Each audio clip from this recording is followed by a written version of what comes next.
મિત્રો હવે આપણે રીત નંબર 6 જોઈશું, ગુણ આધારિત દાખલા. અહીંયા જોજો દાખલા નંબર 1. પરીક્ષામાં પાસ થવા માટે 30% ગુણ જરૂરી છે, પણ સતીશને 27% ગુણ જ મળે. અહીંયા જુઓ 30% જરૂરી છે અને મળે કેટલા? 27%. એનો મતલબ કે 3%થી ફેલ થયો, માટે તે 9 ગુણથી નાપાસ થયું. હવે 3%થી ફેલ થયો એવું કહો તો પણ ચાલે, અથવા તે 9 ગુણથી નાપાસ થયો એવું કહો તો પણ ચાલે. બરાબર, આ ગુણથી છે અને આ ટકામાં છે. ઓકે, તો કુલ ગુણ કેટલા? મિત્રો પહેલાં જરૂરી ગુણ કેટલા છે? 30%. બરાબર, 30% જરૂરી છે. એને આવ્યા કેટલા? 27%. 27% મળ્યા. 3%થી એ નાપાસ થયું, પણ એ માર્ક્સમાં કેટલા આપ્યા છે? 9 ગુણ. બરાબર, તો 3% બરાબર 9 ગુણ. 9 ગુણથી નાપાસ થયું. મિત્રો તમે 3%થી નાપાસ થયું એવું કહો તો પણ ચાલે, અને ગુણમાં કેવું હોય તો 9 ગુણથી નાપાસ થયો તો પણ ચાલે. બરાબર, હવે જો 3%નું મૂલ્ય જો 9 ગુણ હોય તો આપણે ટકા 100 નીકળી ગઈ. 100% એ કેટલા? તો 100% એ 100%નું મૂલ્ય કેટલું થાય? હવે તમે ચોકડી ગુણાકાર કરો. આ રીતે આ બંનેની જોડી બનાવો અને એક આ જોડી. આ બંને જોડી બનશે, આ જોડી નહીં બને. બરાબર, તો અહીંયા જુઓ 100 ગુણ્યા 9. જેની જોડી ના બનતી હોય તમારે છેદમાં મૂકી દેવાનું. 3 અહીંયા હું છેદમાં મૂકી દઉં છું. ઓકે, તો 3 તાલી 9, તો કેટલા આવ્યા? 300. તો કુલ ગુણ કેટલા હશે? તો 300. આ તમારો જવાબ થશે. મિત્રો દાખલા નંબર 2 જોશું. બરાબર, અહીંયા જોજો. પરીક્ષામાં પાસ થવા માટે 40% ગુણ જરૂરી છે, પણ મેં હુલને 28% ગુણ જ મળ્યા. એટલે કે 40%ની જરૂર હોય અને જો 28% ગુણ મળે એટલે કે 12%થી ફેલ થયું, માટે તે 72 ગુણથી નાપાસ થાય છે. તમે ટકામાં કહો તો 12%થી ફેલ થયો અને માર્ક્સમાં કહે તો 72 ગુણથી નાપાસ થયું. બરાબર, એટલે કે 12%નું વેલ્યુ કેટલું છે? 72 ગુણ. અહીંયા હું પહેલાં લખી દઉં છું, 40% ગુણ જરૂરી છે. એને મળ્યા કેટલા? 28% ગુણ. બરાબર, 28% ગુણ મેળવ્યા. એટલે કે 40માંથી 28 જાય તો 12%થી ફેલ થયો, એટલે કે નાપાસ થયો. હવે 12%થી નાપાસ થયું એવું કહો તો પણ ચાલે, અને 72 ગુણથી નાપાસ થયું તો પણ ચાલે. બરાબર, આ ટકામાં છે ને આ ગુણમાં છે. એટલે તો 12%નું વેલ્યુ કેટલું છે? 72. 12%થી નાપાસ થયો એટલે કે 72 ગુણથી નાપાસ થયો. તો જો 12%નું મૂલ્ય જો 72 હોય તો 100%નું મૂલ્ય કેટલું? ટકા 100 નીકળે એટલે. બરાબર, એટલે કે 100%નું મૂલ્ય કેટલું? હવે તમે ચોકડી ગુણાકાર કરો. મિત્રો આ બંને તમે પેલા જોડી જે બનાવી ઉપર મૂકો, આની જોડી નહીં બને તમારે છેદમાં મૂકી દેવાની. બરાબર, તો 100 ગુણ્યા 72 છેદમાં કેટલા આવશે? 12.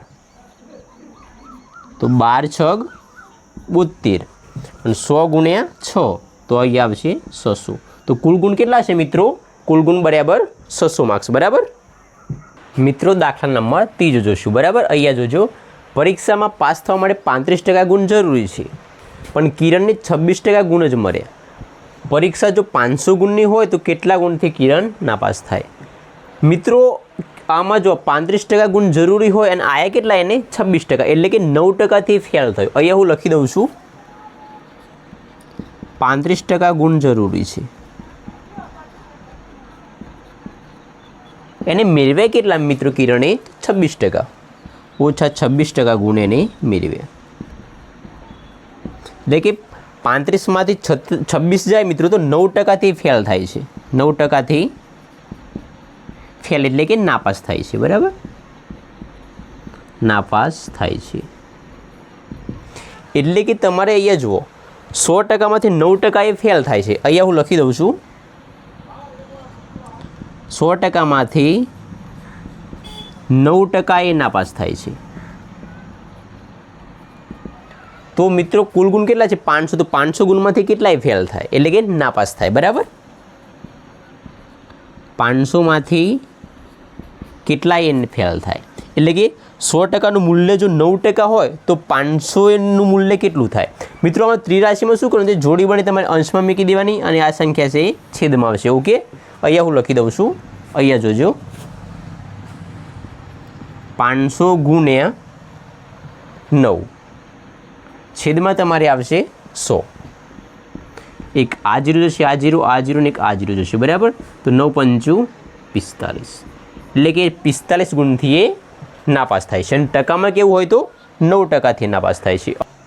મિત્રો દાખલા નંબર 4 જોશું, બરાબર. અહીંયા જોજો, એક ચૂંટણીમાં 2 ઉમેદવારો પૈકી એક વ્યક્તિને 38% મત મળે છે અને તે 7200 મતથી હારી જાય છે. તો આ ચૂંટણીમાં કુલ કેટલું મતદાન થયું હશે. મિત્રો એક વ્યક્તિને જો 38% મત મળે તો બીજા વ્યક્તિને આપોઆપ કેટલા ટકા મત મળે તો 62% મત મળે, બરાબર. અહીંયા હું લખી દઉં છું, ધારો કે એ વ્યક્તિને 38% મત મળે છે, 38% મત મળે છે, તો બીજા વ્યક્તિને કેટલા મળે 62%. તો બી વ્યક્તિને 62% મત મળ્યું. મિત્રો 38 ને 62 કુલ આપણે 100% મત થવા જોઈએ, બરાબર. તો અહીંયા જુઓ, જો બી વ્યક્તિને 62% મત મળે તો આજે એ વ્યક્તિ છે કેટલા મતથી હારી જાય, તો અહીંયા જો 62માંથી 38 જાય તો 24% મત, 24% મતથી હારી જાય. મિત્રો 24% મતથી હારી જાય, પણ આપણે જો મતમાં કેવું હોય તો 7200 મતથી હારી જાય, અને ટકામાં કેવું હોય તો 24% મતથી હારી જાય, બરાબર. અને 24% બરાબર કેટલા થાય 7200, બરાબર. આપણે ત્રિરાશિ મૂકીશું, અહીંયા જોજો 24%નું મૂલ્ય કેટલું છે 7200 મત, બરાબર. આ 7200 મત અહીંયા હું લખી દઉં છું. તો આપણે ટકા 100 નીકળે એટલે કે 100%નું મૂલ્ય કેટલું થાય, 100% બરાબર કેટલા. હવે તમે ચોકડી ગુણાકાર કરો, બરાબર. આની જોડી બની તમે અંશમાં મૂકો અને આ જે વધે તમારે છેદમાં મૂકી દેવાનું. અહીંયા જુઓ 7200 ગુણ્યા 100 અને જેની જોડી ના મળે તમારે અંશ છેદમાં મૂકી દેવાની. તો અહીંયા કેટલા છે 24. તો જો 24 તાલી 72. હવે મિત્રો અહીંયા જો 300 છે, 300 ગુણ્યા 100 તો કેટલા થશે 30000, બરાબર. આ થશે તમારા 30000. તો કુલ કેટલું મતદાન થયું હશે તો 30000નું મતદાન થયું હશે. મિત્રો દાખલા નંબર 5 જોશું, બરાબર. આ લાસ્ટ દાખલો જોઈ લઈએ. અહીંયા જોજો, પરીક્ષામાં પાસ થવા માટે 35% ગુણ જરૂરી છે, પણ મનીષને 26% ગુણ જ મળે. પરીક્ષા 700 ગુણની છે તો કુલ કેટલા ગુણથી મનીષ નાપાસ થાય. મિત્રો અહીંયા જો 35% જરૂરી હોય અને 26% જ ગુણ આવે એટલે કે 9%થી એ ફેલ થયું હોય, બરાબર મનીષ. તો અહીંયા હું લખીશું 35% ગુણ જરૂરી છે, પણ મનીષની આયા કેટલા 26%, તો 26% ગુણ મેળવે તો કેટલા ટકાથી એ ફેલ થાય. તો 35માંથી 26 જાય તો 9%, 9%થી નાપાસ થયું કોણ મનીષ. એટલે કે 100%નું મૂલ્ય છે ને મિત્રો 9% છે, બરાબર. અહીંયા હું લખી દઉં છું 100%નું મૂલ્ય કેટલું છે 9%. આપણે પરીક્ષા કેટલા છે 700 ગુણ, તો 700 ગુણે કેટલા, અહીંયા હું લખું છું 700 ગુણે કેટલા. આમાં મિત્રો કંઈ નહીં, તમારે ત્રિરાશિ કરવાની છે. અહીંયા જુઓ, આ બંનેની જોડી બનાવવાની અને આ જે સંખ્યા જે વધે તમારે છેદમાં મૂકી દેવાની. અહીંયા હું કરું છું 700 ગુણ્યા 9 છેદમાં કેટલા આવશે 100. એક આ જીરો જશે, આ જીરો, આ જીરો ને એક આ જીરો જશે, બરાબર. 7 9 63. આ તમારો જવાબ છે. મનીષ કેટલા ગુણથી નાપાસ થયો તો 63 ગુણથી, બરાબર. અને ટકામાં કેવું હોય તો 9%થી નાપાસ થયો અને માર્ક્સમાં 63 માર્ક્સથી નાપાસ થયો, બરાબર.